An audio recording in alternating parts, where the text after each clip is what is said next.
Sí, mano, eso es verdad. Que le squash, imagínate que ahora mismo el live va por 29 views. Contado, 29 views contados. Viewers tengo 4 ahora mismo. Pero aquí no he visto que la gente pase y lo vea aunque sea un segundo. Los views me ayudan.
Oh, again we cross paths. I believe I said my name was Rena when last we met. It pleaseth me to see Torrent hale and hearty, but tarnished.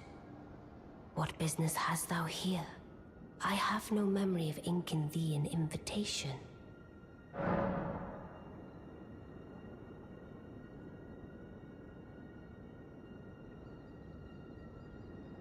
No reason in particular thou claimest.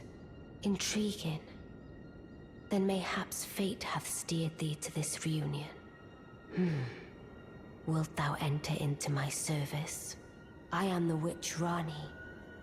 I stole death long ago, and search now for the dark path, that I might one day upend the whole of it, and rid the world of all that came before. Well, has that roused thy interest?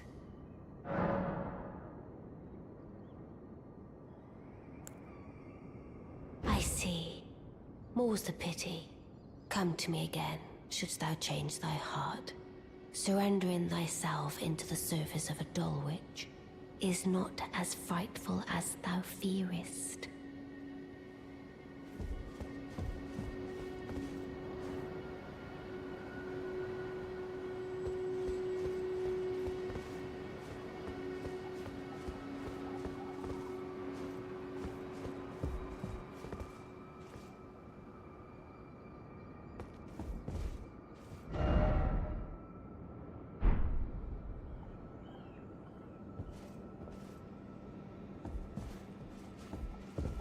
Ah, then.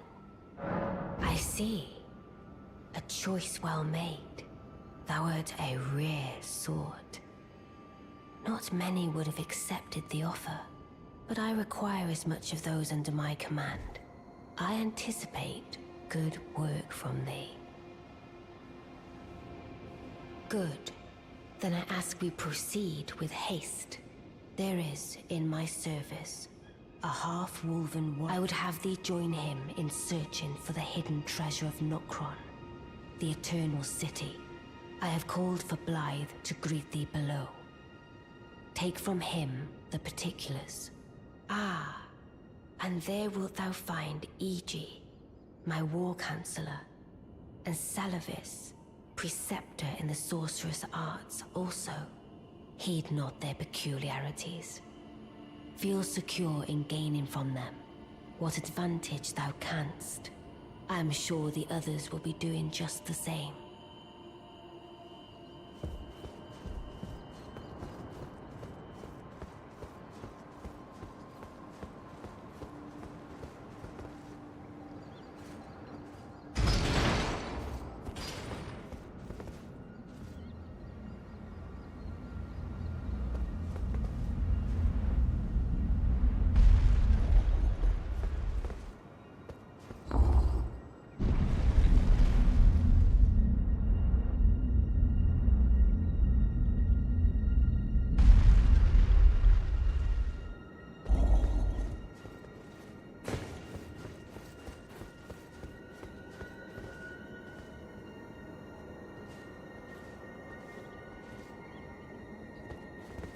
Oh, so you were the one.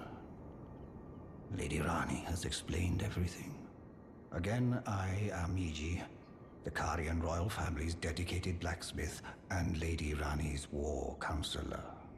I'm told that you are searching for Nokron with Blythe. I will give you whatever guidance I can, and pray for your success.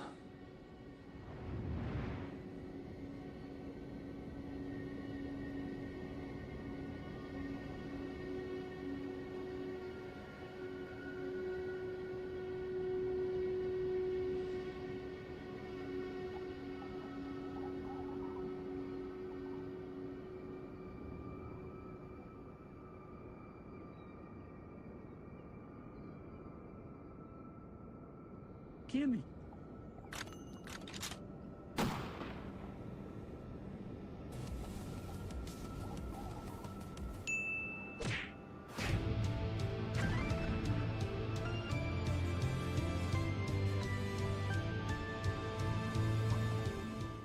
Get ready to clench your asshole so tightly that not even King Arthur could pull Excalibur out of it and escape from Tarkov.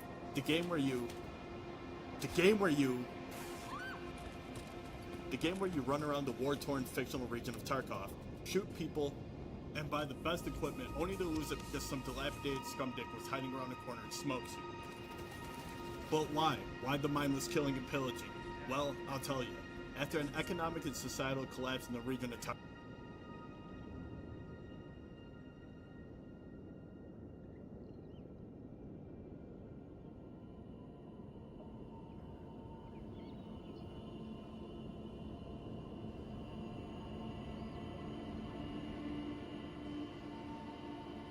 Well, because trust me, there's always someone better than you and your friends. Oh. Did you die? Yeah. No. It doesn't hurt to be prepared. After each item looted, player killed, or exploration you experience, you get just that. Experience. Experience allows you to level up. Go figure. And eventually gain access to more missions and level-locked content. But what are these missions? Well, they tell you to either explore and gather supplies, kill a certain number of enemies, or follow little story beats to expand the lore of Tarkov. To be honest, I wasn't paying attention to any of those. I was just trying to live.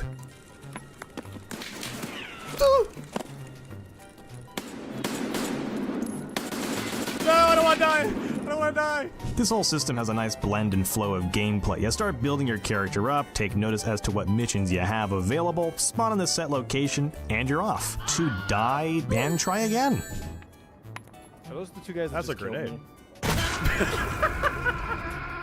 You're gonna lose everything almost every time you play this game starting off. But don't worry, that's where scavs come into play. I cannot wait for you to see my scav. What the fuck is that? Step 4. A scav is your best friend. And if you like and subscribe, you can also be my best friend. Scavengers, known as scavs, like to patrol every map you play in Tarkov. They are the AI enemies you come across along with the other players looking to complete missions and loot just like you. But a fun mechanic is that once you're tired of dying over and over and over as your playable character, you can become a scav. You play alongside the other scav NPCs, which is neat because you can just spam random Russian words at them. That scared the f out of me. Oh my god. You can't complete the missions that are on your main character, but playing as a scav can help players familiarize themselves with maps and guns while also spawning in with some randomized gear that you can bring to your main inventory, given that you extract safely. Oh, mine! Okay, that's a mine. Oh, that's a mine! Oh, that's also mine!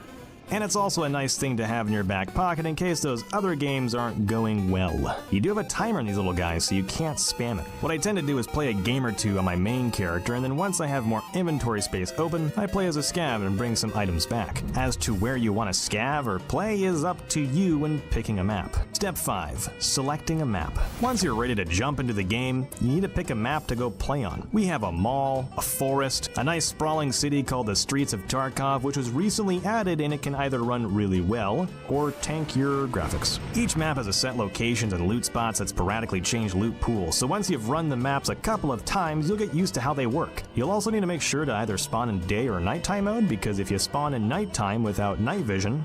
Why do I hear crickets? Yeah, good luck with that. I'm so screwed. You're now probably wondering, how do you leave? Once you've finished a task or taken out some players and feasted on their beloved loot, you need to figure out what extractions you have. Good luck with that as well. They don't tell you where these are. So back to the wiki, study a map over and over, play on the same map over and over until you roughly understand at least 2 spots to confidently extract from, then die over and over trying to extract every time. Part 6, even more stuff. There are some other things that this game has that once you're familiar with the mechanics, you'll really dive into it. Like the hideout in the player marketplace. The hideout is another progression system. Like sure, you have your personal stats that I forgot to mention in this video. You have the wiki, you can do it. The hideout acts like a home for your character, allowing you to bring home loot and gear to upgrade stations, which in tandem help you out in the game. Then the player market is only accessible at player level 15, and once you have this, a whole new world opens up. Where you once had the NPC traders where you got quests, gear, and other things from, you can now trust on the community to buy and sell gear. You gotta love inflation. Am I doing a good job at explaining Tarkov? No? Well, that's because this game is a beginner's worst nightmare. You want to look around still.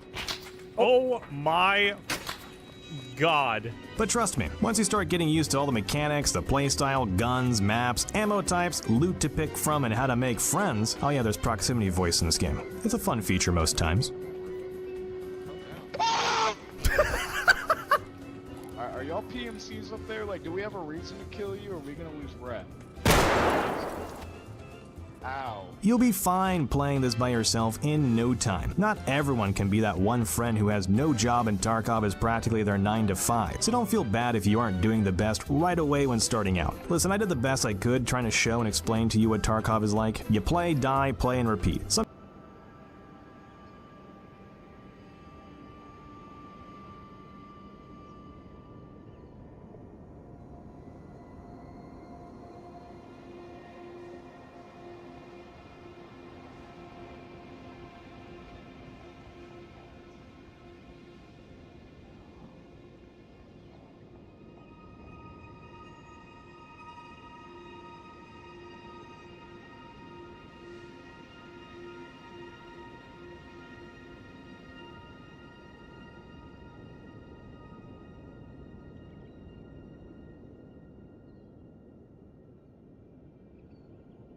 My apologies for the misleading words of I never imagined that an audience, let alone sigh for one, should have seen it. Do forgive me. Let us give all that we can together.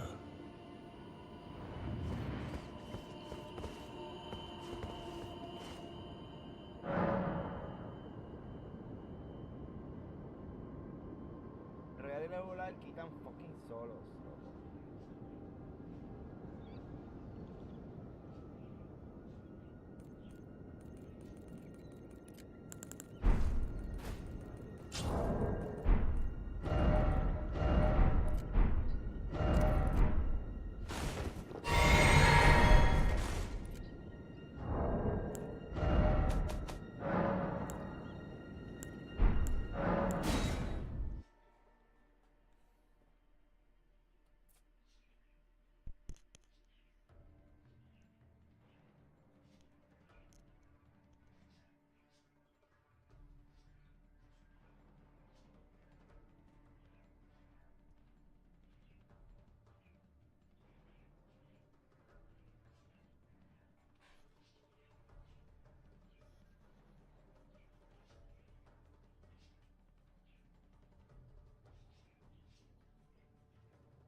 An army marches on its stomach, or so the old saying goes.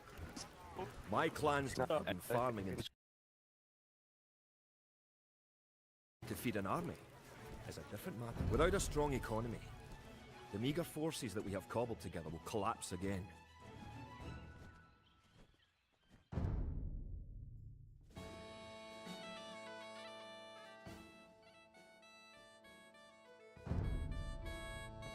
To support the Scottish Army, you will need to build up your stockpile of resources. To win, gather 50 food, 50 wood and 50 gold. To gather food from the forage bush, click a villager, then right-click a forage bush near the blue flag. Good, you found some gold. In the status area at the bottom of the screen, you can see how much food the villager is carrying. The villager continues to gather from the forage bush until he is carrying 10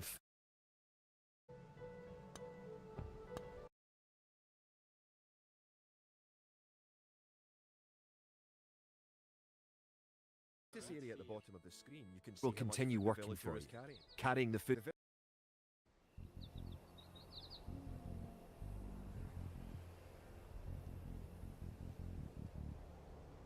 Erlov, bid fear.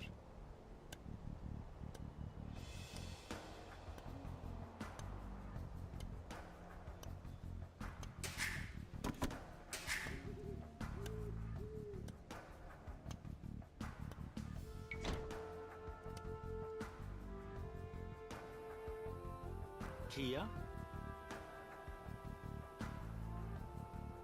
Kid.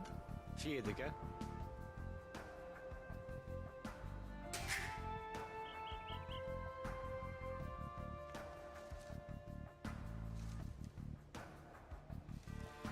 The villager will continue working for you, carrying the food to the town centre.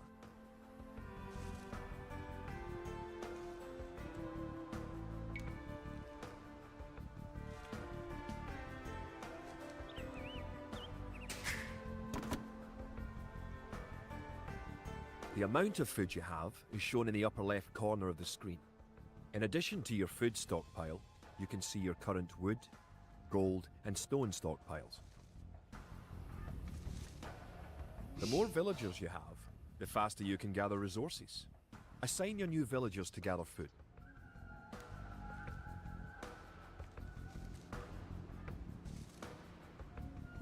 Kid. Forgere. Fjedige. Kia. Bid 4. Erlov. Bid 4.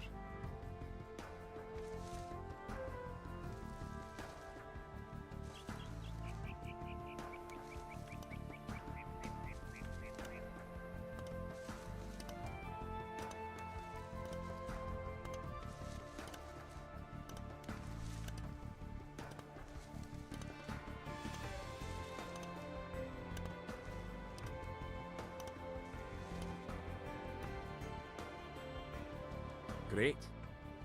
You now have 50 food.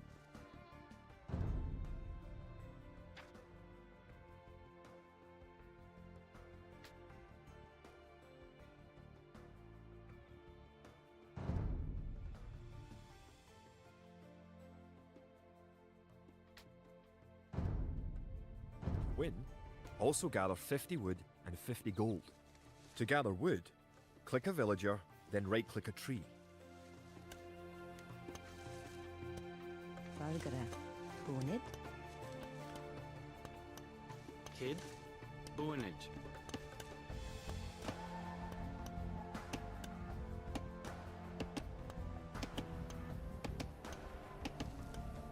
Erlov. Boonage. Excellent. You now have enough gold. If you haven't found any gold yet, search in the unexplored territory.